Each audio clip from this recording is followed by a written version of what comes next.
David Morrison avait bâti sa vie avec la même précision que ses maisons, une attention millimétrée aux détails et la conviction inébranlable qu'un bon fondement pouvait résister à toutes les tempêtes. À 38 ans, il était à la tête de Morrison Construction, une entreprise de taille moyenne à Pine Ridge, dans le Colorado, réputée pour son travail soigné et son éthique irréprochable. Ses mains calleuses et son visage tanné par le soleil racontaient l'histoire d'un homme ayant gravi les échelons, des coups de marteau sur les chantiers jusqu'à la signature de contrat. Claire Morrison, de son nom de jeune fille Winters, avait été la pierre angulaire de ses succès depuis leur mariage 10 ans plus tôt. Fraîchement diplômée en marketing, avec des cheveux blonds captant la lumière comme de leur filet et des ambitions calibrées pour s'harmoniser parfaitement avec les siennes, elle avait aidé David à transformer son modeste chantier en une marque respectable. Elle avait conçu le logo, géré les réseaux sociaux avec une efficacité qui séduisait même les clients les plus exigeants. Leur maison de Maple Street reflétait le savoir-faire de David, meubles sur mesure, parquet huilé, et une grande cuisine ouverte où, un matin, ils avaient rêvé leur avenir autour d'un café. Claire aspirait à avoir des enfants, et David acceptait volontiers la perspective de petits pas courants dans les couloirs qu'il avait lui-même dessinés. Mais les années défilèrent, et ces discussions se firent rares. Claire s'investissait de plus en plus dans son studio de yoga en centre-ville, tandis que David consacrait des heures supplémentaires aux chantiers de plus en plus complexes. La première fissure dans cette fondation parfaite apparut si subtilement que David la manqua presque. Claire commença à travailler tard plusieurs soirs d'affilée. Son téléphone vibrait et elle l'éteignait aussitôt dès que David entrait dans la pièce. Elle portait désormais un parfum doux lors de ses réunions du mardi soir consacrées au développement professionnel, et s'était inscrite à un club de lecture impliquant d'étonnants déplacements chaque week-end jusque Denver. David n'était pas dupe, mais il n'était pas non plus du genre à tirer des conclusions hâtives, son métier lui avait appris que les suppositions pouvaient coûter des milliers de dollars. Quand Claire lui parla d'une conférence marketing à Aspen pour un long week-end, il l'embrassa simplement, lui souhaita bonne route et lui conseilla prudence. C'est son ami Tommy Brelin, pisteur à Aspen, qui déclencha le séisme. Il lui envoya une photo de Claire, attablée lors d'un dîner intime avec un homme que David ne connaissait pas. À 22h un vendredi, alors que Claire avait affirmé que la conférence débuterait le lendemain matin, l'image est tombée comme un coup de massue.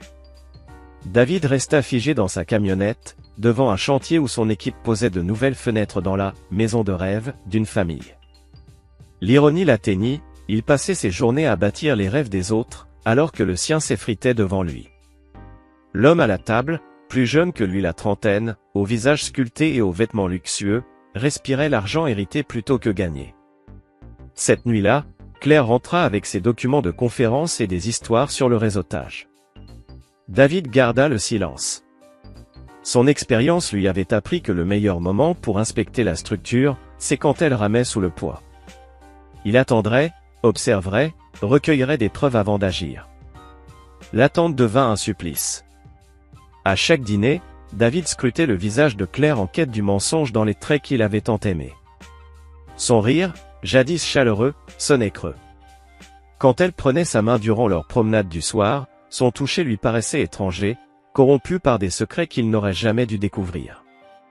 3 semaines après Aspen, Claire annonça qu'on lui avait proposé une mission de consultante à temps partiel dans une agence de marketing à Denver. Un poste flexible, voyage fréquent, horaire changeant, mais un salaire très avantageux, l'opportunité de sa carrière. C'est exactement vers quoi je tendais, dit-elle, les yeux étincelants d'un enthousiasme que David n'avait pas vu depuis des mois. Ryan Kellerman, le senior partner, a vu mon travail au studio de yoga et a été impressionné. Cela pourrait vraiment marquer un vrai tournant pour moi. Le nom de Ryan Kellerman, s'ancrant dans l'esprit de David, s'ajoutant à l'empilement de preuves qu'il observait depuis Aspen. Il la félicita, se montrant fier de son ambition, et se remit à planifier ses propres prochains coups. Chapitre 2. L'autre homme.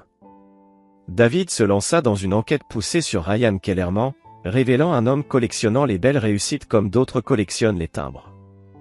À 34 ans, Ryan avait hérité de la boutique marketing, Kellerman et Associates, et d'un fonds en fiducie lui permettant de vivre dans un penthouse en centre-ville de Denver et de rouler en voiture coûtant plus que la plupart des maisons. Par les réseaux sociaux et ses contacts pro, David découvrit que Ryan se spécialisait dans les marques de style de vie et excellait avec des entrepreneuses ambitieuses, propriétaire de studios de yoga, de boutiques, de produits alimentaires artisanaux, de coachs bien-être. Sa clientèle semblait sortir d'un casting. La vérité la plus troublante? Les relations professionnelles de Ryan suivaient toujours le même cycle, elles duraient de 6 mois à 2 ans et s'achevaient soit par la vente de l'entreprise des clientes, soit par l'explosion de leurs relations personnelles. Un casseur de foyer professionnel, profitant de son héritage et de son savoir-faire, exploitant des femmes en quête de reconnaissance. Claire correspondait au profil, mariée à un homme, blue collar, qui, malgré sa réussite, ne serait jamais du niveau social de Ryan. Gérante d'un petit business pouvant bénéficier de marketing et, surtout, dotée de cette ambition bouillonnante que Ryan pouvait manipuler, en lui maçonnant l'illusion d'une vie hors de portée avec les revenus actuels de David. David passa à la surveillance discrète, il fit installer un petit système de caméra, et c'est là que votre texte s'arrête. Chapitre 3, Révélation de Thanksgiving. David avait demandé à Tommy de l'aider à suivre les déplacements de Claire pendant ses prétendus voyages professionnels. Ce qu'ils découvrirent dépassa toutes ses craintes, une liaison méticuleusement planifiée, organisée dans des hôtels de luxe, des restaurants haut de gamme, et même dans le Penthouse de Ryan. Claire ne se contentait pas de le tromper, elle auditionnait pour une toute nouvelle vie. Semaine après semaine, les preuves s'accumulaient. Des photos de la voiture de Claire garée toute la nuit devant l'immeuble de Ryan. Des relevés de cartes bancaires montrant des dépenses dans des établissements que David ne connaissait même pas. Des bribes de messages qu'il apercevait lorsque Claire laissait son téléphone sans surveillance rempli de plaisanteries privées et d'intimité qui, autrefois, faisaient partie de leur propre mariage. Mais la colère de David se transforma en quelque chose de plus froid, de plus méthodique. Chaque élément de preuve n'était pas seulement une confirmation de la trahison de Claire, c'était une révélation du comportement calculateur, presque prédateur, de Ryan. Ce n'était ni un crime passionnel, ni un moment d'égarement. C'était la destruction méthodique de la vie de David, orchestrée pour le divertissement d'un autre homme. Le point de rupture arriva lorsqu'il découvrit que Claire prenait des photos à l'intérieur de leur maison et les partageait avec Ryan. Ce n'étaient pas des images explicites, mais des clichés soigneusement choisis, montrant les détails sur mesure de leur intérieur, la cuisine que David avait lui-même conçue, les meubles de la chambre qu'il avait fabriqués de ses propres mains, le jardin qu'ils avaient imaginé ensemble. Elles vendaient littéralement leur intimité pour impressionner son amant, transformant leurs espaces sacrés en scène de théâtre pour divertir Ryan. Ce soir-là, David s'était assis dans son atelier derrière la maison, entouré des outils qu'il avait rassemblés au fil de 2 décennies, des outils destinés à créer des choses faites pour durer. Ses mains, habituellement assez stables pour mesurer au 16e de pouce près, tremblaient de rage en imaginant les doigts manucurés de Ryan effleurant la peau de sa femme dans des pièces achetées avec de l'argent qu'il n'avait jamais gagné. David avait toujours cru à la justice, à la voie légale, tribunaux, avocats, résolutions civilisées. Mais il comprit ce soir-là que le système judiciaire ne savait gérer que les crimes contre les biens ou les personnes. Pas la destruction lente, légale et émotionnelle de la vie d'un homme. Si Claire et Ryan voulaient faire de sa vie un jeu, alors il allait leur apprendre ce que cela signifiait d'affronter un homme qui comprenait que certaines fondations, une fois fissurées, ne peuvent plus être réparées, seulement démolies et remplacées par quelque chose de plus fort. Chapitre 4, le dîner de famille.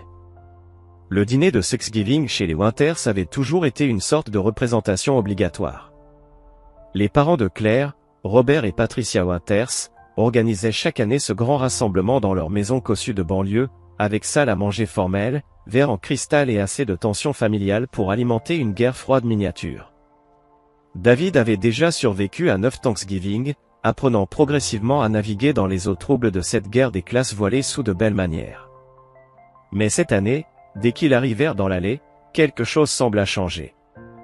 L'attitude de Claire se transforma, son dos se redressa, sa voix adopta ce ton raffiné qu'elle avait développé à l'université. Elle traitait David moins comme son mari, et davantage comme une obligation qu'elle devait traîner avec elle. Les invités étaient les habituels, Michael, le frère aîné de Claire, avec sa femme Jennifer et leurs jumelles adolescentes, sa sœur cadette Amy avec son mari Scott et leur fils en bas âge, et Rachel, la cousine de Claire, avec son mari Greg, un conseiller financier ayant récemment hérité de son propre cabinet. Dès les premières minutes, David remarqua que les conversations passaient autour de lui mais ne l'incluaient pas.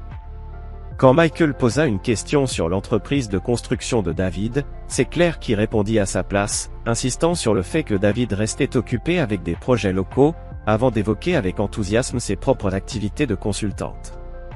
Lorsque Patricia parla de voyage, Claire mentionna ses déplacements professionnels, tout en décrivant l'absence de David comme une nécessité pour garder la maison, évitant soigneusement de dire qu'il menait en réalité des vies de plus en plus séparées. L'après-midi se poursuivit, et David se sentit comme un figurant dans la représentation publique de son propre mariage. Claire riait à des blagues sans intérêt, participait à des conversations avec des gens qu'il ne connaissait pas, et se positionnait physiquement plus près de n'importe quel membre de sa famille que de lui. Elle s'entraînait, semblait-il, à être célibataire tout en restant, techniquement, mariée. Le moment décisif arriva pendant les préparatifs du dîner. David avait proposé son aide en cuisine, en partie parce qu'il voulait être utile, mais surtout pour échapper aux discussions du salon sur les investissements immobiliers et les maisons de vacances qui soulignaient cruellement sa condition d'homme manuel. Il était en train de découper la dinde lorsqu'il entendit la voix de Claire depuis la salle à manger attenante, où elle dressait la table avec Rachel. « Franchement, Rach, parfois j'ai l'impression d'être déjà célibataire. » La voix de Claire flottait dans l'air, teintée de cette cruauté désinvolte que l'on réserve aux conversations privées. David est gentil, mais il est tellement limité. Il paie les factures, entretient la maison, mais il n'y a aucune stimulation intellectuelle. Aucun vrai partenariat pour construire quelque chose de plus grand. La main de David se resserra sur le couteau à découper. Rachel répondit, hésitante. Mais, il a l'air tellement dévoué. C'est pas rien, ça, non? Claire éclata d'un rire léger, presque moqueur. Dévoué, comme un chien peut l'être. Ce n'est pas la même chose que d'être avec quelqu'un qui te stimule, qui t'ouvre des portes. Elle marqua une pause.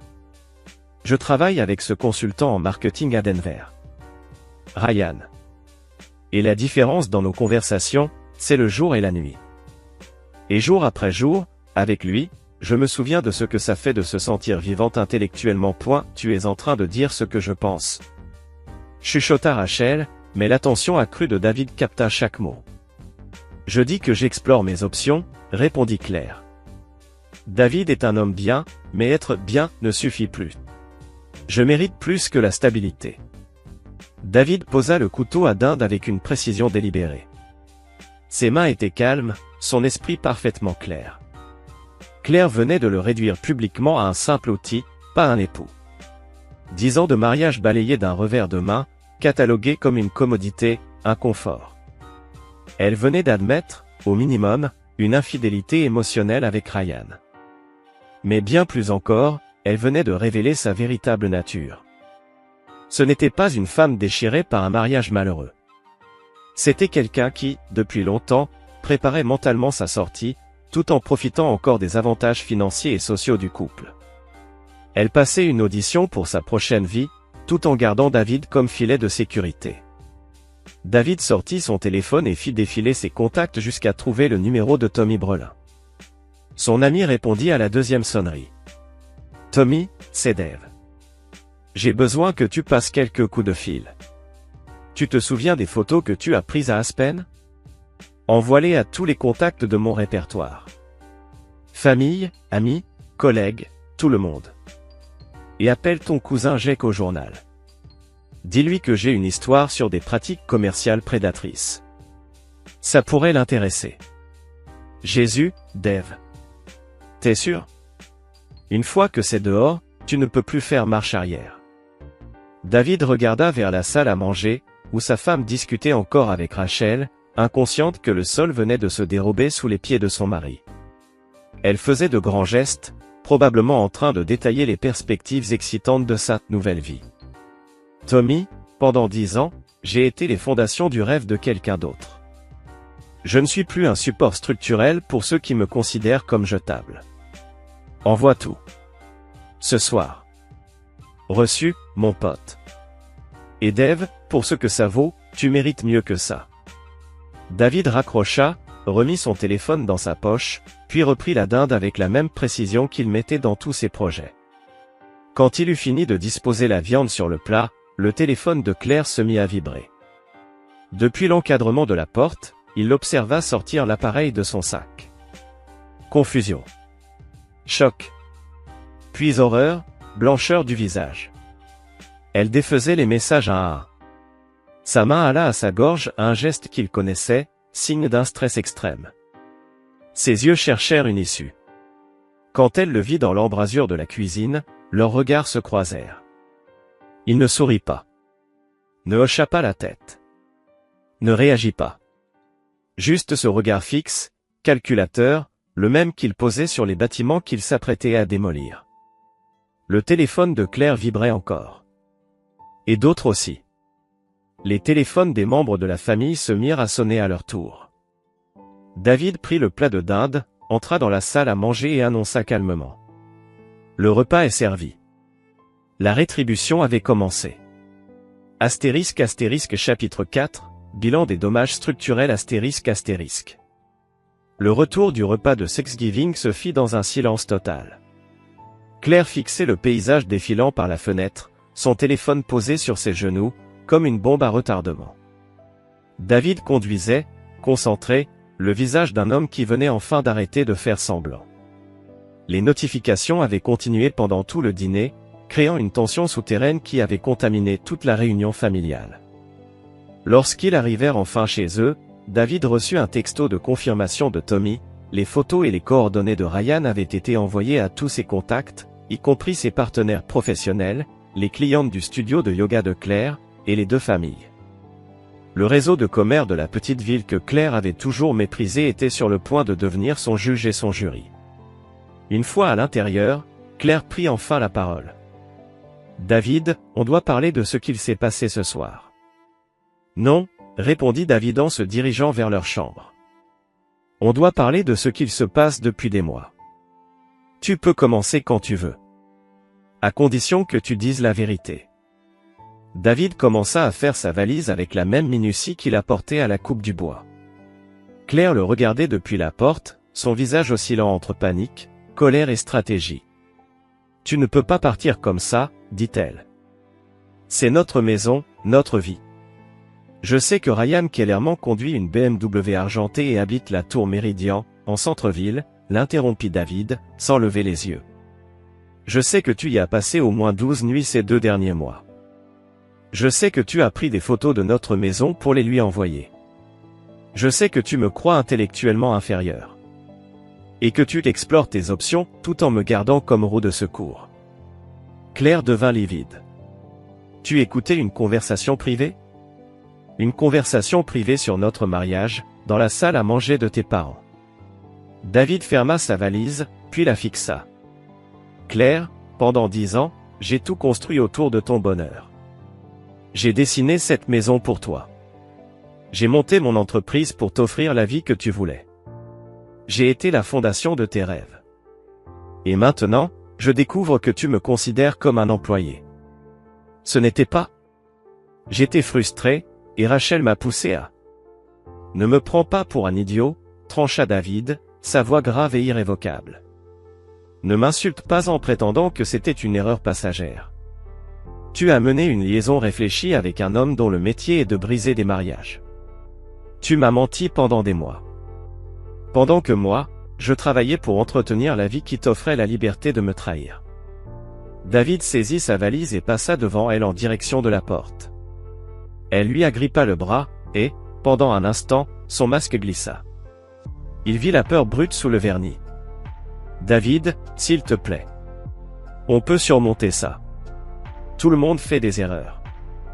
On peut suivre une thérapie. » « Claire, dit-il doucement, mais fermement. Tu n'as pas fait une erreur. Tu as fait un choix. En fait, tu as fait des dizaines de choix, sur plusieurs mois. Et ce soir, tu as choisi de m'humilier en public. Et notre mariage. Maintenant, je prends une décision. Si tu pars, si tu fais ça, il n'y aura pas de retour possible. Est-ce vraiment ce que tu veux ? David regarda sa femme, la regarda vraiment, comme s'il la voyait pour la dernière fois en tant que mari. Elle était toujours belle, toujours la femme dont il était tombé amoureux il y a 10 ans. Mais la beauté sans loyauté, ce n'était qu'un emballage séduisant cachant quelque chose de pourri. Claire, revenir signifie que je retournerai à quelque chose qui était vrai dès le départ.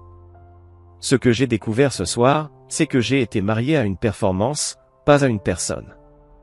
Alors non, je ne veux pas revenir à ça. David conduisit jusqu'à la maison de Tommy, où son ami avait préparé la chambre d'amis et une bouteille de whisky. Ils s'installèrent sur la terrasse arrière, contemplant les montagnes qui entouraient Pine Ridge, tandis que le téléphone de David n'arrêtait pas de vibrer, recevant appels et messages de famille, amis et partenaires d'affaires qui avaient vu les photos. « Alors, quel est le plan maintenant ?» demanda Tommy en remplissant à nouveau le verre de David. « D'abord, je vais m'assurer que Ryan Kellerman comprenne qu'il y a des conséquences à cibler les femmes des autres hommes. Ensuite, je vais faire comprendre à Claire ce que ça coûte vraiment de reconstruire une vie après l'avoir détruite. Dave, ça fait 15 ans que je te connais, et je ne t'ai jamais vu comme ça. Fais juste attention à ne pas faire quelque chose dont tu ne pourrais pas revenir. » David but son whisky, réfléchissant à l'avertissement de Tommy. Pendant 10 ans, il avait été prudent, responsable, mesuré dans tout ce qu'il faisait. Il avait bâti une réputation d'homme dont la parole était un engagement, dont le travail était garanti, dont le caractère était indiscutable. Mais à quoi servait un caractère indiscutable quand les gens se sentaient libres de le remettre en question? Quelle valeur avait la fiabilité quand « fiable » signifiait « jetable » ? Quel bénéfice à respecter les règles quand tes adversaires s'autorisent à en inventer d'autres? Tommy, j'apprécie ta préoccupation, mais je ne prévois rien d'illégal ou de violent. Je vais juste arrêter de prétendre que le confort des autres est plus important que ma propre justice. Sur les 3 jours suivants, David démantela méthodiquement la vie qu'il avait construite avec Claire. Il transféra sa moitié des économies communes sur un nouveau compte, sépara officiellement leurs finances, et fit rédiger par son avocat des papiers de divorce qui forceraient la vente de leur maison. Comme David avait construit la maison lui-même et détenait les privilèges de construction, il pouvait s'assurer que la vente pencherait largement en sa faveur financièrement. Mais le vrai travail était plus psychologique que financier. David commença à contacter d'autres hommes dans l'entourage de Ryan, les maris et compagnons des anciennes clientes de Ryan. Ce qu'il découvrit, c'était un réseau d'hommes qui avaient tous vécu des variations de la même destruction systématique de leur relation. Chapitre 5 : Construire la coalition. L'enquête de David sur l'historique de Ryan Kellerman révéla un schéma tellement cohérent qu'il ressemblait à un modèle économique. Au cours des 6 dernières années, Ryan avait ciblé au moins 8 femmes propriétaires de petites entreprises offrant des services de consultation en marketing. Cela menait inévitablement à des affaires émotionnelles et physiques. Dans chaque cas, la relation existante de la femme se terminait en 6 à 18 mois, laissant souvent l'homme financièrement et émotionnellement détruit, pendant que Ryan passait à sa prochaine cible. Le premier allié de David fut Marcus Webb, dont la femme avait divorcé 2 ans plus tôt après une collaboration avec Ryan, mettant fin à leur mariage de 15 ans. Marcus avait perdu sa maison, son partenariat commercial, et la garde de ses 2 enfants lorsque son ex-femme décida de se reconstruire dans la communauté bien-être de Denver. Ce salaud a un système, expliqua Marcus autour d'un café dans un dîner en périphérie de la ville. Il cible des femmes intelligentes mais sous-estimées dans leurs relations. Il leur offre une stimulation intellectuelle, une progression professionnelle, et un accès à un style de vie qu'elles ne pourraient pas se permettre autrement. Au moment où elles réalisent qu'il ne leur offre pas un avenir, mais juste un accès temporaire à son monde, elles ont déjà explosé leur vraie vie. Le deuxième allié était Travis Reed, dont la fiancée avait rompu leur fiançailles après être devenue professionnellement impliquée avec la firme de marketing de Ryan.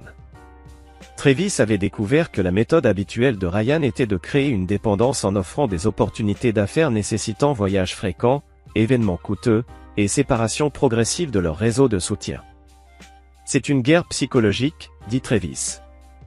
Il leur fait sentir que leur vie actuelle est petite et limitée, puis leur donne un avant-goût de quelque chose de plus grand. Mais il ne s'engage jamais de façon permanente. Une fois qu'il a détruit leur relation existante pour lui, il les laisse comprendre qu'il ne renoncerait jamais à son mode de vie de célibataire pour elle. Le troisième membre de la coalition informelle de David était le docteur Alan Foster, dont la femme avait quitté leur mariage de 22 ans après que Ryan l'ait convaincu de franchiser sa pratique thérapeutique. Alan avait perdu sa maison, ses économies de retraite, et sa relation avec sa fille adolescente lorsque son ex-femme choisit de recommencer à Denver plutôt que de réparer leur mariage stagnant. La partie la plus cruelle, expliqua Alan, c'est qu'il leur fait croire qu'elles choisissent l'autonomisation plutôt que la limitation.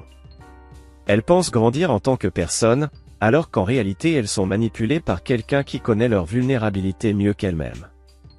David comprit alors que la vraie compétence de Ryan n'était pas le marketing, mais le profilage psychologique. Il identifiait les femmes qui se sentaient sous-estimées ou intellectuellement insatisfaites dans leurs relations actuelles, puis leur offrait juste assez de validation et une opportunité de faire paraître leur vie actuelle insuffisante en comparaison. Mais Ryan avait commis une erreur cruciale avec Claire, il avait sous-estimé la capacité de David à penser stratégiquement et à mobiliser des ressources.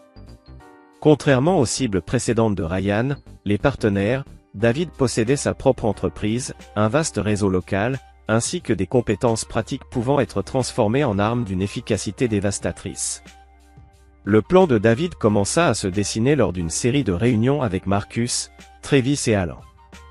Ils allaient cibler méthodiquement les liens commerciaux et sociaux de Ryan, utilisant leurs connaissances combinées de ses habitudes et leur influence locale pour créer des conséquences bien au-delà d'une simple humiliation.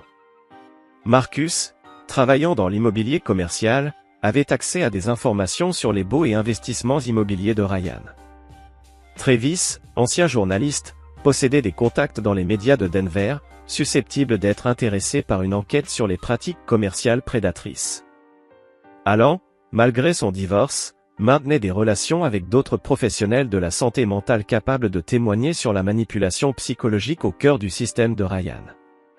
Nous ne le poursuivons pas seulement pour ce qu'il nous a fait, expliqua David au groupe, nous le faisons pour ce qu'il fera au prochain, et à celui d'après. Ce n'est pas une vengeance, c'est un contrôle des nuisibles. Le premier mouvement de David fut de demander à Marcus d'organiser une rencontre avec Ryan, sous le prétexte d'un potentiel investissement immobilier. Le but, confirmer la situation actuelle de l'entreprise de Ryan et identifier des vulnérabilités exploitables légalement et efficacement. La réunion fut fixée la semaine suivante dans les bureaux de Ryan. David y assisterait en tant que consultant en construction de Marcus, ce qui lui permettrait d'évaluer directement l'opération de Ryan et de recueillir des informations pour la campagne plus vaste. Cependant, David avait pris une décision que ses alliés ignoraient encore, Ryan Kellerman ne serait pas sa seule cible.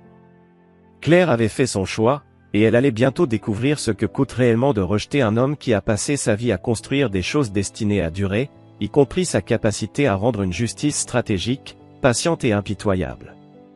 Chapitre 6. Le piège commence à se refermer. Le bureau de Ryan Kellerman occupait tout le 15e étage d'un gratte-ciel en centre-ville de Denver, avec des fenêtres du sol au plafond offrant une vue imprenable sur les montagnes rocheuses, et un mobilier criant le minimalisme coûteux. David s'était habillé en entrepreneur prospère pour la réunion, jean propre, chemise repassée et bottes au look professionnel plutôt qu'usé. Ryan accueillit Marcus et David avec une poignée de main confiante, forgée par une vie entière à savoir que l'argent pouvait ouvrir presque toutes les portes. Il correspondait parfaitement à l'image que David s'en était faite, grand, mince, des traits dignes d'une publicité pour montres de luxe ou voitures européennes. Son sourire était étudié, son regard calculé, et toute son attitude respirait l'arrogance décontractée d'un privilège hérité. Marcus me dit que vous envisagez de vous lancer dans le développement commercial, dit Ryan en s'installant derrière un bureau qui valait probablement plus que la voiture de la plupart des gens.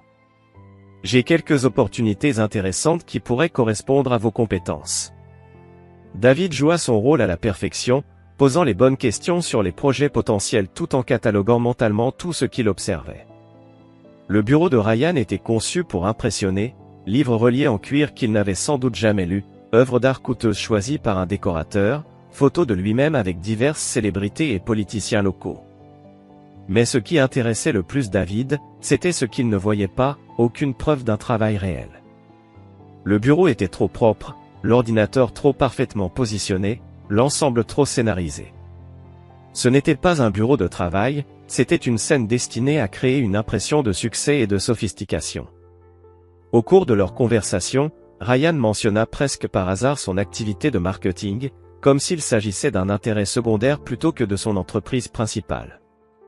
Il parla d'aider les petits entrepreneurs à réaliser leur potentiel et de créer des stratégies de croissance pour les marques émergentes. Le discours était soigneusement neutre, destiné à paraître professionnel tout en ne révélant rien de précis sur ses méthodes ou sa clientèle. Lorsque Marcus demanda des exemples précis de succès, les réponses de Ryan devinrent vagues et autocongratulatoires. Il évoqua des relations transformatrices avec des entrepreneuses et son aide à briser les mentalités limitantes. À un œil non averti, cela ressemblait à un vrai conseil en affaires. À David, cela ressemblait à un prédateur décrivant sa stratégie de chasse. La réunion se termina avec Ryan proposant d'envoyer à Marcus des documents sur des opportunités d'investissement potentielles. Dans l'ascenseur qui descendait vers le parking, Marcus se tourna vers David avec une expression grave, loin d'un simple rendez-vous d'affaires. Marcus dit que c'était une mise en scène. Le type dirige un jeu d'escroquerie élaboré, et son bureau n'est qu'un décor dans la pièce. David avait tiré la même conclusion, mais il avait aussi remarqué autre chose, Ryan évoluait complètement à découvert parce qu'il se croyait intouchable. Sa confiance ne venait pas seulement de sa richesse héritée, mais de l'hypothèse que ses victimes seraient trop embarrassées ou émotionnellement dévastées pour riposter efficacement. Ce soir-là, David convoqua une réunion d'urgence de sa coalition. Ils se rassemblèrent chez Travis, où ils pouvaient parler librement, sans risquer d'être entendus. David partagea ses observations de la visite au bureau, et le groupe commença à affiner sa stratégie. Il ne cible pas seulement nos femmes, expliqua David, il s'en prend à toute notre communauté. Chaque mariage qu'il détruit affaiblit le tissu social de notre ville. Chaque entreprise qu'il manipule avec de fausses promesses affecte notre économie locale. Ce n'est pas juste personnel, c'est une attaque contre notre mode de vie. Alan avait passé la semaine à enquêter sur la famille de Ryan. Il découvrit que la fiducie de Ryan avait été conçue de manière à ce qu'il doive maintenir certaines apparences de réussite professionnelle. Si sa réputation d'homme d'affaires était gravement entachée, il pourrait potentiellement perdre l'accès à une partie importante de son héritage. Travis avait contacté ses relations dans les médias et appris que plusieurs journalistes de Denver étaient déjà au courant de rumeurs concernant les méthodes de conseil de Ryan, mais il n'avait pas réussi à réunir suffisamment de preuves pour monter un dossier. Cependant, si plusieurs victimes se manifestaient en même temps avec des preuves documentées, cela pourrait tout changer. Marcus avait découvert que le bail du bureau de Ryan arrivait bientôt à expiration et que la société de gestion de l'immeuble était déjà préoccupée par des plaintes concernant des comportements inappropriés dans l'immeuble. Une campagne coordonnée de griefs légitimes pourrait potentiellement entraîner la perte de la prestigieuse adresse professionnelle de Ryan. Mais la découverte la plus importante de David était personnelle. Au cours de son enquête, il apprit que Claire n'avait pas simplement une liaison avec Ryan, elle l'aidait activement à cibler d'autres femmes à Pine Ridge. Elle partageait des informations sur les clientes de son studio de yoga, identifiant des cibles potentielles pour l'attention de Ryan et facilitant des introductions sous couvert d'opportunités de réseautage. Claire n'était pas seulement infidèle, elle était complice de la prédation systématique de Ryan. Elle était devenue une recruteuse pour son opération, échangeant des informations sur des femmes vulnérables contre l'accès à son style de vie et des promesses d'avancement professionnel. Cette révélation transforma complètement la compréhension de David sur ce qui était arrivé à son mariage. Claire n'était pas une victime de la manipulation de Ryan, elle était devenue sa partenaire dans la chasse aux victimes. Elle avait choisi de participer à la destruction d'autres familles pour son propre bénéfice. Le plan de la coalition se cristallisa autour de cette découverte. Ils allaient exposer non seulement les actions individuelles de Ryan, mais tout le réseau qu'il avait créé, y compris le rôle de Claire comme coordinatrice locale. L'objectif n'était pas seulement d'empêcher Ryan de cibler de futures victimes, mais de s'assurer que tous ceux qui avaient participé ou facilité cette opération subissent des conséquences proportionnelles à leur choix. Le téléphone de David vibra avec un texto de Claire. « Il faut qu'on parle. Ça a assez duré. Des gens appellent le studio pour poser des questions. S'il te plaît, appelle-moi. » David montra le message à ses alliés, qui convinrent tous qu'il s'agissait probablement d'une tentative de négociation ou de manipulation pour le faire reculer. Ils décidèrent de l'ignorer et de poursuivre leur plan. « Demain, on commence à passer des coups de fil », annonça David. « D'ici la fin de la semaine, tout Pine Ridge saura exactement ce que Ryan Kellerman et ses complices locaux font à notre communauté. » « Et après ça ?» demanda Travis. Le sourire de David était celui d'un entrepreneur prêt à démolir une structure condamnée au-delà de toute réparation. « Après ça, On verra comment il s'en sort en vivant dans les ruines qu'il laisse aux autres. Chapitre 7, le début de la campagne. Le lundi matin marqua le lancement de la première phase de ce que David appelait en privé, projet Fondation, la démolition systématique de l'opération Ryan Kellerman et de tous ceux qui l'avaient permis. La coalition avait réparti les responsabilités selon les forces et les contacts de chacun, créant une attaque coordonnée impossible à défendre ou à réduire aux actes d'un mari en colère. Travis mena la campagne médiatique, contactant ses relations dans les journaux de Denver, les chaînes de télévision locales et les magazines régionaux.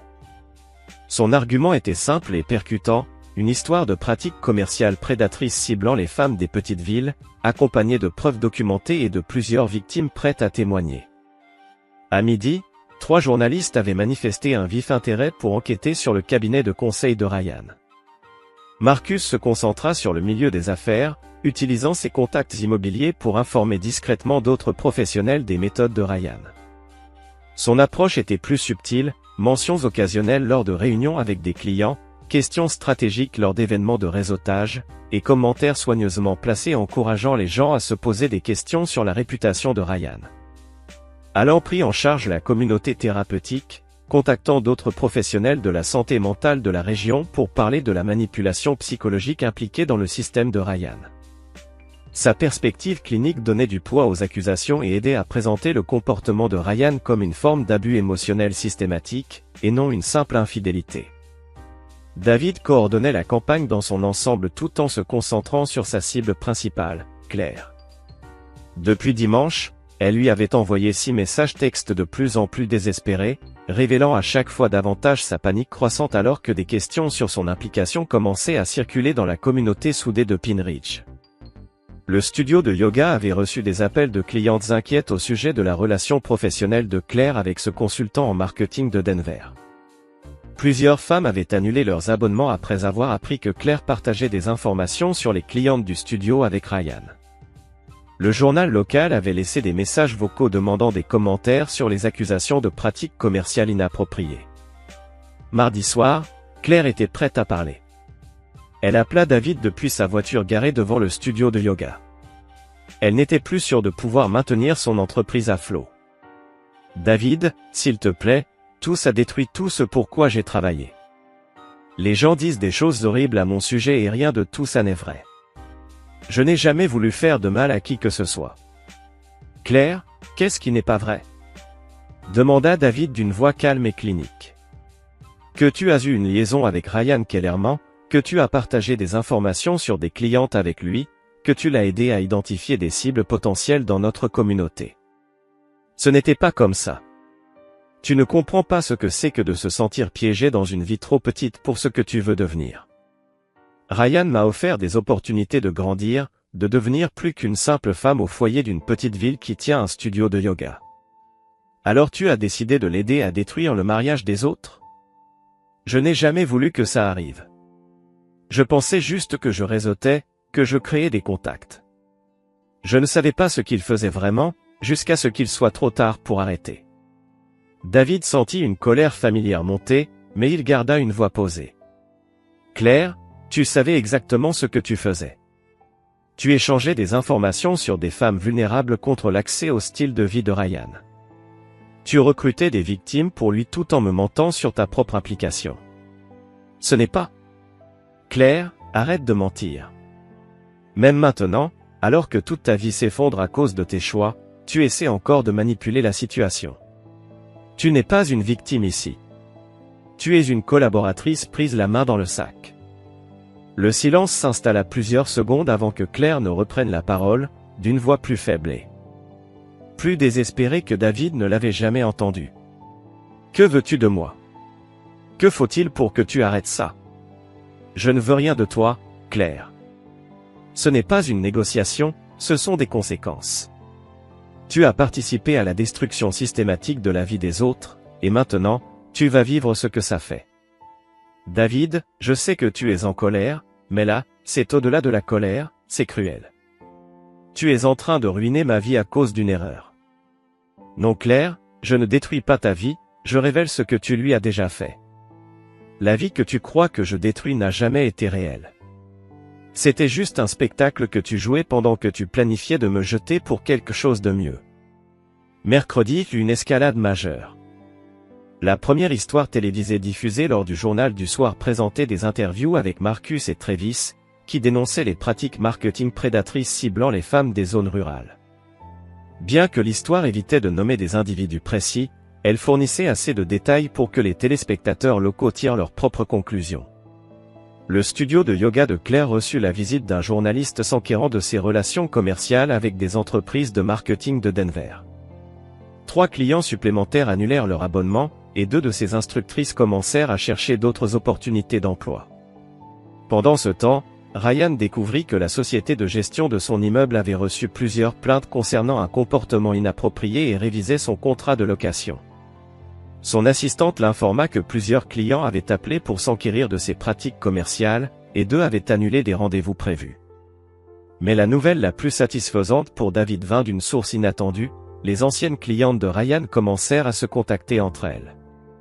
Le réseau de femmes ciblées par son opération partageait leurs expériences, échangeait des histoires et identifiait des schémas qu'elles avaient manqués quand elles étaient isolées et manipulées. La docteure Sarah Kim, dont le mariage avait pris fin après une collaboration avec Ryan, contacta l'ex-femme de Marcus.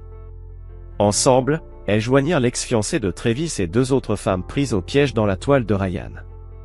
Ce qui émergea fut un tableau de manipulation psychologique systématique bien au-delà d'une simple infidélité. Il nous étudiait, expliqua la docteure Kim lors d'une conférence téléphonique avec la coalition. Il apprenait nos vulnérabilités, nos rêves, nos frustrations dans nos vies actuelles. Puis, il créait des fantasmes personnalisés qui faisaient paraître nos relations réelles insuffisantes en comparaison. Les témoignages des femmes révélèrent l'étendue réelle de l'opération de Ryan. Il tenait des dossiers détaillés sur ses cibles, suivant leur état émotionnel, leur satisfaction relationnelle et leur situation financière. Il choisissait précisément ces moments, frappant quand les femmes étaient les plus vulnérables à ses offres de progression professionnelle et de validation personnelle. Mais ils révélèrent aussi le rôle de Claire dans l'opération. Elle n'avait pas été qu'une victime, elle avait été la principale source d'information de Ryan sur les femmes entrepreneurs de Pine Ridge. Elle identifiait les femmes en difficulté financière, en crise conjugale ou insatisfaites professionnellement. Elle organisait ensuite des rencontres accidentelles, des événements sociaux et des opportunités de réseautage qui permettaient à Ryan d'approcher ses cibles. Jeudi, l'histoire prend de l'ampleur. Les réseaux sociaux locaux bourdonnaient de spéculations et de récits directs. Le journal régional annonça la préparation d'une enquête approfondie sur la fraude en consulting ciblant les communautés rurales. 2 cabinets d'avocats contactèrent les victimes au sujet d'éventuelles actions civiles. Claire tenta une dernière fois de négocier, se rendant chez Tommy jeudi soir alors que David étudiait les plans de construction de son prochain projet. « David, s'il te plaît, je ferai tout. Je quitterai la ville, je te donnerai tout dans le divorce, je disparaîtrai complètement. Juste, arrête ça. » David releva la tête de ses plans et regarda le visage de sa femme. Elle était toujours belle, mais la confiance et la vitalité qui l'avaient d'abord attirée avaient disparu, remplacées par le désespoir creux de quelqu'un qui n'a plus de mensonges à raconter. « Claire, il n'y a rien à arrêter. Ce n'est plus quelque chose que je te fais. C'est simplement ce qui arrive quand la vérité sur ce que tu as fait aux autres sort. Mais tu pourrais dire aux gens d'arrêter de poser des questions. Tu pourrais dire, tu m'as pardonné, on s'arrange. Pourquoi je ferais ça? Parce que tu m'aimes? Parce qu'on a eu 10 bonnes années?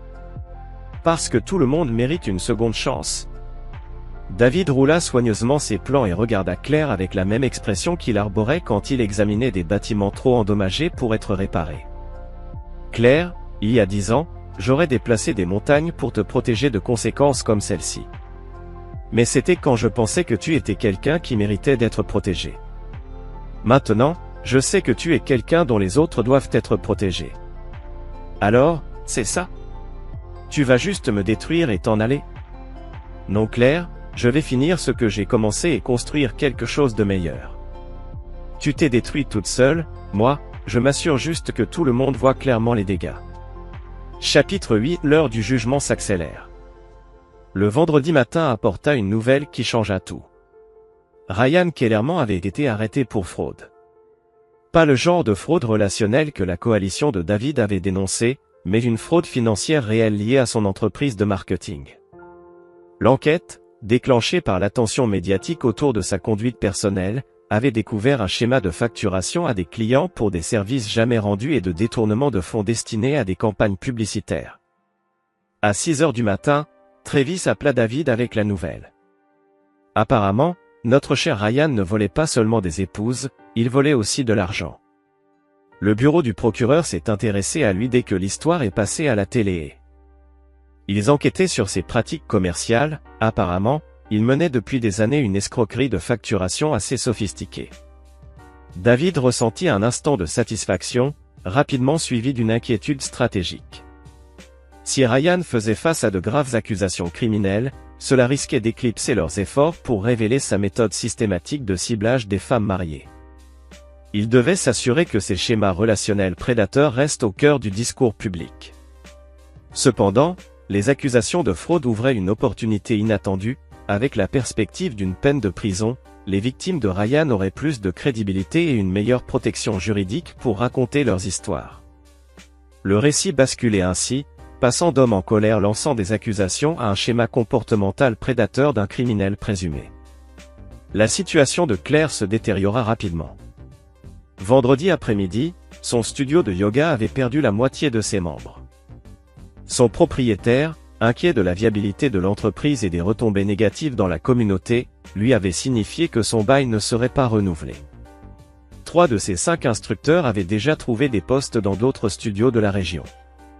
Mais l'enquête de David révéla bien plus, la situation financière de Claire était bien pire qu'elle ne l'avait admis. Elle utilisait les comptes professionnels du studio pour financer son train de vie, incluant dîners coûteux, séjours à l'hôtel et virées shopping. Lors de ses réunions de consultation avec Ryan, l'entreprise était en fait quasiment en faillite, ne survivant que parce que les revenus de David subventionnaient à la fois leurs dépenses domestiques et les pertes non déclarées de Claire. Samedi, l'édition week-end du journal régional publia un reportage en première page intitulé « Consultante en marketing accusée de cibler les épouses rurales ». L'article, signé par un ancien collègue de Travis, offrait une analyse complète des méthodes de Ryan et comprenait des interviews de 6 victimes et de leurs anciens partenaires. Claire était mentionnée nommément comme une propriétaire locale ayant prétendument aidé à identifier les cibles potentielles du consultant accusé. L'article évitait soigneusement toute accusation non vérifiable, mais fournissait assez de détails pour que les lecteurs saisissent son rôle dans l'opération de Ryan. Le téléphone de David ne cessait de sonner tout au long du week-end, amis offrant leur soutien, associés d'affaires posant des questions, membres de la famille cherchant à comprendre ce qui était arrivé à son mariage. Il répondait à chaque appel avec patience, expliquant la situation sans dramatiser émotionnellement, insistant sur sa priorité, protéger d'autres familles de manipulations similaires. Mais l'appel le plus marquant eut lieu dimanche soir, venant d'une source inattendue, le père de Claire, Robert Winters. « David, je te dois des excuses, » dit Robert sans préambule. « Patricia et moi avons suivi cette affaire et nous sommes horrifiés par ce que Claire a fait. Nous ne savions pas qu'elle était impliquée dans tout ça. Monsieur Winters, j'apprécie votre appel, mais... Laisse-moi finir. Cela fait des mois que nous savons que Claire n'était pas heureuse dans votre mariage, mais nous pensions que ce n'était que des problèmes conjugaux classiques, qui pouvaient s'arranger avec du temps et des efforts. Nous n'avons jamais imaginé qu'elle participerait activement à faire du mal à d'autres familles. » La voix de Robert portait un poids que David n'avait jamais entendu auparavant. « Patricia et moi sommes mariés depuis 37 ans. Nous avons toujours été fiers d'élever nos enfants avec un fort sens moral. Apprendre que Claire a été, comment dire, le journal parlait de recruter des victimes pour cet homme, c'est dévastateur. Je comprends que cela doit être difficile pour votre famille, David. Nous voulons que tu saches que Patricia et moi ne nous attendons pas à ce que tu pardonnes Claire ou que tu la reprennes. Ce qu'elle a fait est impardonnable. Nous voulons aussi que tu saches que nous ne soutiendrons pas ses agissements en lui apportant un soutien financier ou en l'aidant à échapper aux conséquences. » Cela surprit David, qui avait supposé que les parents de Claire prendraient sa défense et le pousseraient à la réconciliation, pour préserver l'harmonie familiale. « Nous avons décidé de couper l'accès de Claire à son fonds en fiducie, poursuivit Robert. Cet argent devait servir à soutenir une famille et une vie stable, pas à financer la destruction des familles d'autrui. Nous la retirons également comme bénéficiaire de notre héritage, jusqu'à ce qu'elle montre un vrai remords et fasse des efforts significatifs pour réparer les dégâts qu'elle a causés. » David resta silencieux un instant, digérant cette nouvelle. Le fonds en fiducie de Claire n'était pas énorme, mais lui offrait une sécurité financière qui la poussait à prendre des risques avec son mariage et ses affaires. Sans cela, elle subirait pleinement les conséquences économiques de ses choix. « Monsieur Winters, je ne sais pas quoi dire. Dis que tu seras heureux, David. Dis que tu vas construire la vie que tu mérites avec quelqu'un qui apprécie ce que tu as à offrir. Claire a fait son choix, maintenant elle doit vivre avec. Mais cela ne veut pas dire que toi aussi tu dois vivre avec. » Lundi apporta la dernière pièce de la campagne de David, la publication d'un rapport complet rédigé par Allen, documentant les techniques de manipulation psychologique employées par des consultants prédateurs comme Ryan. Ce rapport, diffusé aux médias locaux et aux organismes de services sociaux, offrait un cadre de compréhension sur la manière dont des femmes intelligentes et capables pouvaient être ciblées et manipulées systématiquement au point de détruire leur propre vie. Il incluait des études de cas, avec noms modifiés, des victimes de Ryan, une analyse de ses méthodes, ainsi que des recommandations pour protéger les individus vulnérables de telles prédations. Le rapport était académique plutôt qu'accusateur, mais il détruisait efficacement toute sympathie restante pour l'opération de Ryan ou ses complices. Claire fit une dernière tentative pour contacter David, envoyant une lettre manuscrite à la maison de Tommy. Elle y reconnaissait ses erreurs, s'excusait pour son rôle dans l'opération de Ryan et implorait une chance de réparer les choses. Elle avouait s'être laissée emporter par une illusion, perdant de vue ses valeurs et ses responsabilités. David lut la lettre 2 fois, puis la tendit à Tommy sans un mot. « Tu ne vas même pas répondre ?» demanda Tommy. « À quoi bon ? Elle s'excuse parce qu'elle a été prise, parce qu'elle fait face aux conséquences. Si je n'avais pas découvert ce qu'elle faisait, elle continuerait encore. » Une excuse qui ne vient qu'après avoir été démasquée n'est pas une vraie excuse, c'est juste une autre manipulation. Le journal de mardi apporta la conclusion que David attendait. Ryan Kellerman avait été formellement inculpé de fraude et de complot, ses biens professionnels gelés en attendant l'enquête. Son bail commercial avait été résilié, son accès à son fonds en fiducie suspendu jusqu'à l'issue de la procédure pénale, et plusieurs de ses victimes avaient déposé des poursuites civiles pour dommages et intérêts. Mais plus important encore pour le sens de la justice de David, le cercle social de Ryan l'avait complètement abandonné. Le milieu aisé de Denver qui avait permis et célébré son style de vie n'avait aucune tolérance pour des accusations criminelles et un scandale public. Il avait été exclu des clubs, des invités aux événements sociaux, et banni et pratiquement exilé de la communauté qui lui avait autrefois fourni victime et validation. La situation de Claire avait atteint sa conclusion inévitable. Le studio de yoga avait fermé ses portes définitivement. Elle avait été contrainte de quitter la maison qu'il partageait pour s'installer dans un petit appartement. Toutes ses candidatures dans d'autres centres de fitness avaient été rejetées, en raison de son lien avec ce scandale retentissant.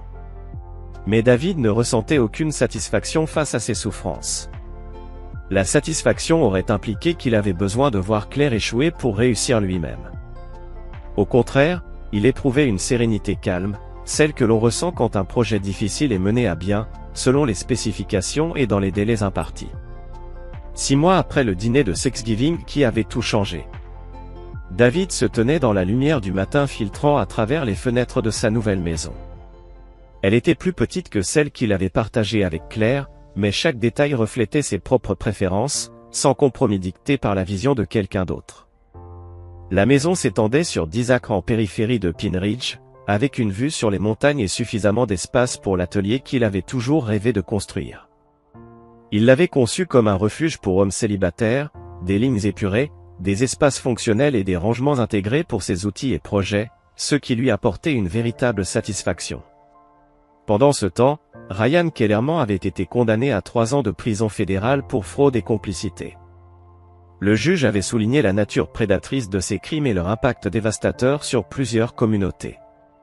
Ses biens avaient été liquidés pour indemniser ses victimes, le laissant au bord de la faillite et de l'exil social total à sa sortie. Claire, quant à elle, avait déménagé à Phoenix, où elle avait trouvé un emploi de réceptionniste dans un cabinet dentaire. Son compte Instagram, jadis remplie de photos soigneusement sélectionnées illustrant une vie idéale, avait été supprimée depuis des mois. David recevait parfois des nouvelles d'elle via des connaissances communes, mais il ne nourrissait aucune curiosité sur ses circonstances ou ses projets futurs. Le divorce avait été finalisé avec des termes qui tenaient compte des malversations financières de Claire et de son rôle dans l'affaire Ryan. David avait conservé la propriété de leur maison, qu'il avait vendue à une jeune famille appréciant le travail artisanal sur mesure. Claire avait reçu un minimum d'actifs et aucune pension, son adultère et ses fraudes annulant la plupart des protections légales habituellement accordées aux époux dans une procédure de divorce. Mais le sentiment d'achèvement de David venait de quelque chose de bien plus profond que la victoire légale ou le règlement financier, c'était la certitude d'avoir protégé sa communauté de prédateurs qui considéraient leurs relations comme de simples opportunités d'exploitation. La vie avait aussi repris un rythme plus apaisé pour ses proches.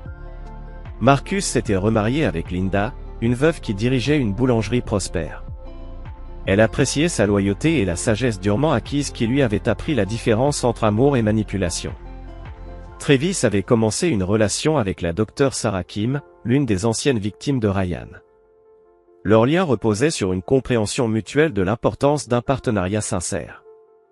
Alan, lui, s'était réconcilié avec sa fille, qui avait gagné en maturité et en perspective sur les choix de sa mère, découvrant la vérité sur ce qui était réellement arrivé à leur famille. Il avait lancé un groupe de soutien pour les hommes dont les familles avaient été détruites par des individus prédateurs.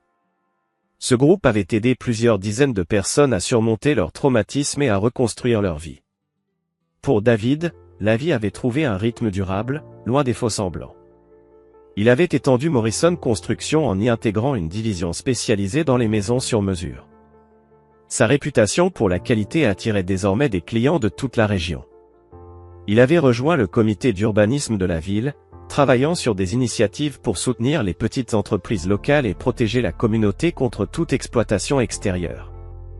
Il avait aussi commencé à fréquenter Jennifer Park, une vétérinaire coréano-américaine qui avait emménagé à Pine Ridge pour reprendre la clinique vétérinaire locale, sur le point de fermer. Jennifer avait servi 2 fois en tant que vétérinaire militaire, incarnant une force tranquille née de la compétence plutôt que du drame. Leur relation progressait lentement, bâtie sur le respect mutuel et des valeurs partagées, plutôt que sur une passion dramatique ou une dépendance calculée. « Tu sais ce que j'apprécie chez toi ?» lui avait-elle confié lors d'un dîner récent dans sa petite maison près de la clinique animale, « c'est que tu es exactement ce que tu montres. » Pas d'agenda caché, pas de jeu, pas de tentative d'être quelqu'un d'autre juste pour m'impressionner. David avait longuement réfléchi à cette remarque avant de répondre, « J'ai passé 10 ans à essayer d'être ce que les autres attendaient de moi, et ça a failli me détruire.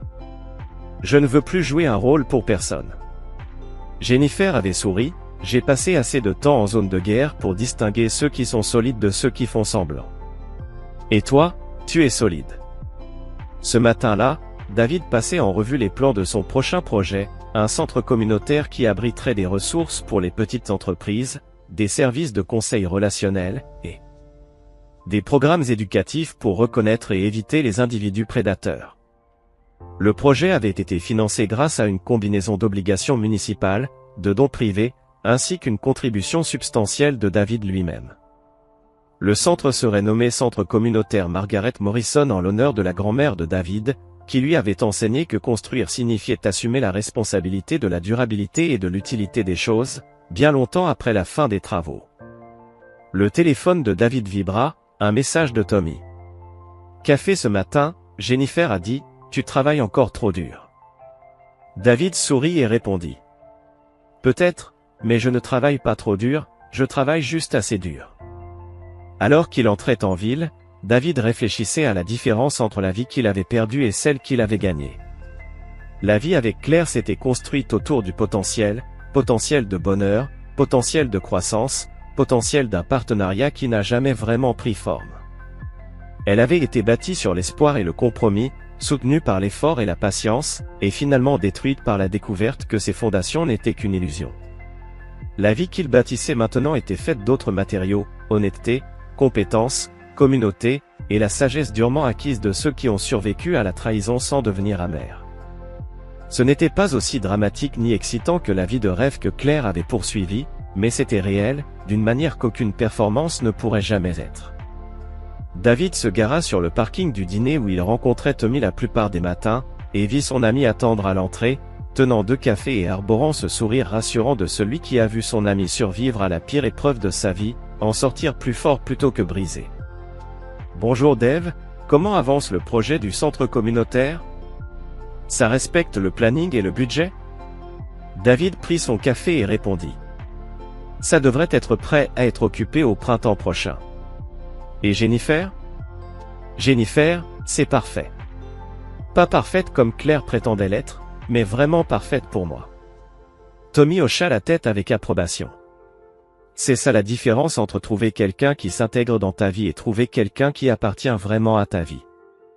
David regarda les montagnes qui entouraient Pine Ridge, la ville où il était né, où il avait construit son entreprise, où il avait été trahi, et où il avait appris à reconstruire sa vie selon ses propres règles. Il avait passé des mois à démolir les structures compromises par les tromperies des autres. Maintenant, il bâtissait quelque chose de nouveau, pas seulement pour lui-même, mais pour la communauté qu'il avait soutenue durant la pire période de sa vie.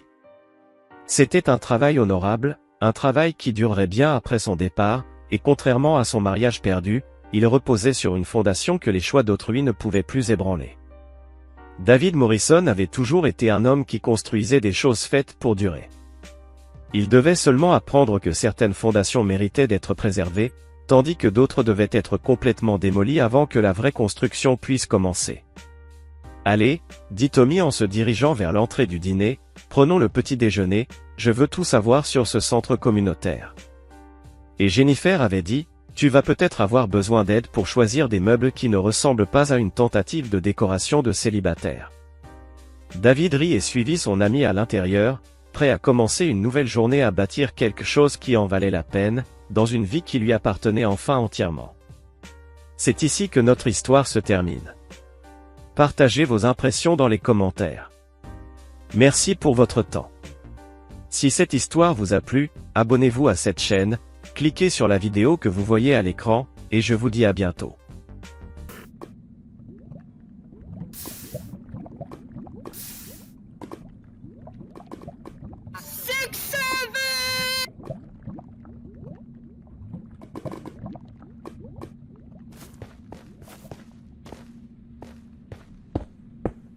Oh, I'm so ready to be a gremlin at EDC.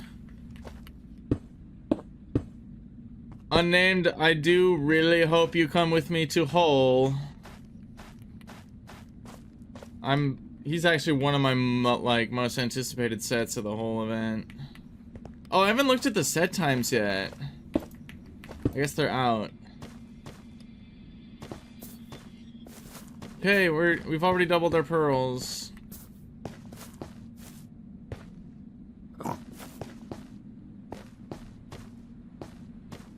There's one. It's not going to be particularly easy to get to.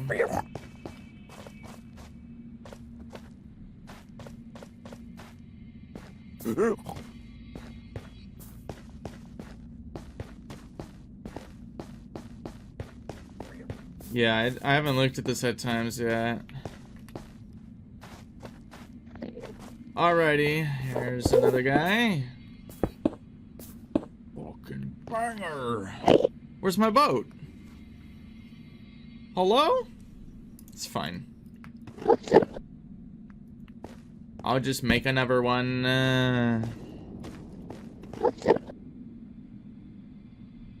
Alright, get over here. God damn it.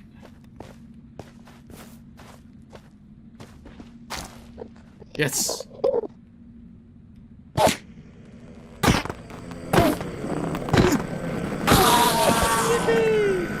Oh, he didn't drop that one.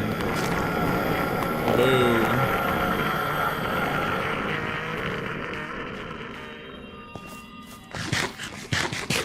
That's another fortress, by the way. I'm so annoyed. Oh, is this the fortress? This might be the fortress I got teleported out of. I'm not even joking.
It's been 3 in a row without a drop,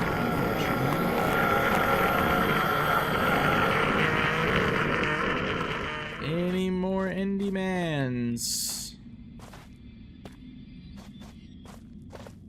I'm gonna need blocks pretty soon, but I'm getting worried about... I'm kind of annoyed because I made a pickaxe and then just didn't bring it.